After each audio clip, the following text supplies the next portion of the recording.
नमस्कार दोस्तों, ये video editorial compilation for mains का पार्ट है। आप प्लेलिस्ट में जाके एडिटोरियल की वीडियोस पेपर वाइज और टॉपिक वाइज देख सकते हो।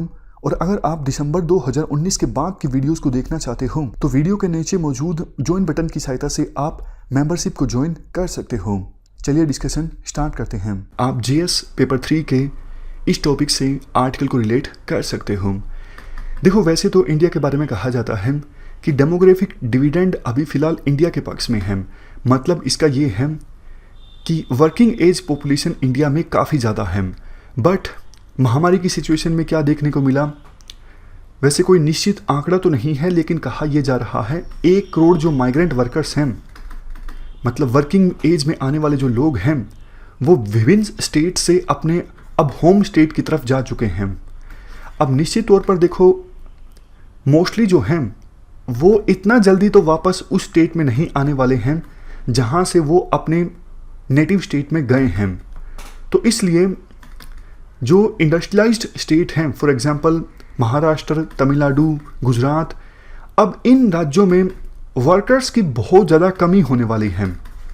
इससे जो इकोनॉमिक एक्टिविटीज़ हैं वो प्रभावित होंगी।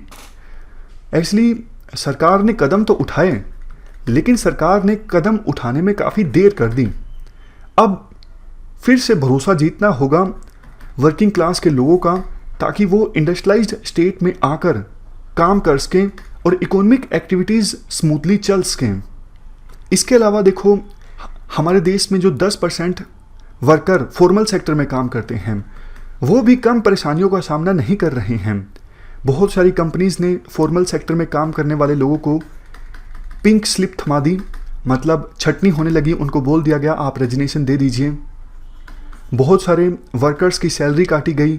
वैसे एक तरफ सरकार ने आदेश दिया था कि विभिन्न कंपनीज अपने एम्प्लॉयज़ को जॉब से ना निकालें और उनको उनकी पूरी सैलरी दी जाए, लेकिन देखो सरकार को भी पता है इस चीज़ को इम्प्लीमेंट करना आसान नहीं है, क्योंकि बहुत सारी छोटी जो फर्म्स हैं, अब जैसे देखो टीसीएस जैसी कोई कंपनी है, बड़ी कंपनी है, वो तो झेल जाएगी, वो इस लॉस को एब्जॉर्ब कर जाएगी। लेकिन बहुत सारी एमएसएमईज ऐसी हैं वो अफोर्ड नहीं कर सकती कि लगातार 3 महीने के लिए सैलरीज दी जाएं, काम बिल्कुल भी ना हो, क्योंकि उनके पास इतना पैसा नहीं होता या फिर वो इतनी प्रॉफिटेबल नहीं होती हैं। ये समझते हुए सरकार ने एक अनाउंसमेंट ये की कि इन फर्म्स को एम्प्लॉयज़ के ईपीएफ में यानी एम्प्लॉय प्रोविडेंट फंड में कम कंट्रीब्यूट करना पड़ेगा। लेकिन देखो, आर्टिकल के अनुसार ये तो बिल्कुल भी इनफ नहीं है।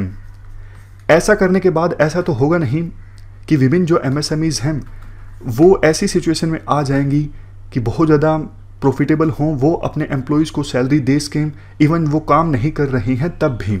इसके बाद कुछ स्टेट्स ने देखो क्राइसिस को देखते हुए रिफॉर्म लाने की कोशिश की, फॉर एग्जांपल उत्तर प्रदेश और मध्य प्रदेश। एक्चुअली में क्या है, क्योंकि अब वेरियस फर्म्स और कंपनीज अपनी फुल कैपेसिटी के साथ काम नहीं कर पाएंगी, तो इसलिए जो वर्किंग आवर्स हैं उनको इंक्रीज करने का प्रोविज़न किया गया है, जैसे 8 से 12, ताकि कंपनीज अपनी फुल कैपेसिटी के साथ काम कर सकें, बेशक वर्कर्स कम हो तो भी। हालांकि देखो, लेबर जो है ये सब्जेक्ट कॉन्करेंट लिस्ट में आता है, और यूपी, मध्य प्रदेश, इनके द्वारा ये जो फैसले लिए गए हैं इनको अप्रूवल मिलनी ज़रूरी है सेंटर से। और देखना ये होगा कि सेंट्रल गवर्नमेंट अपनी नोट देती है वेरियस जो रिफॉर्म्स लिए गए हैं स्टेट गवर्नमेंट्स के द्वारा उन पर, या फिर नहीं देती हैं।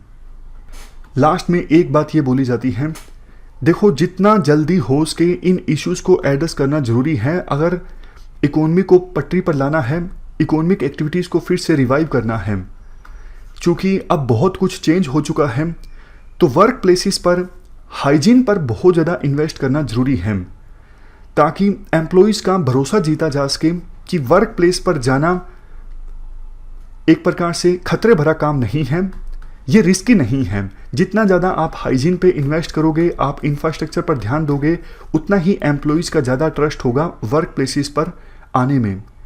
इस डिस्कशन में फ़िलहाल इतना ही है। Thank you very much for discussion.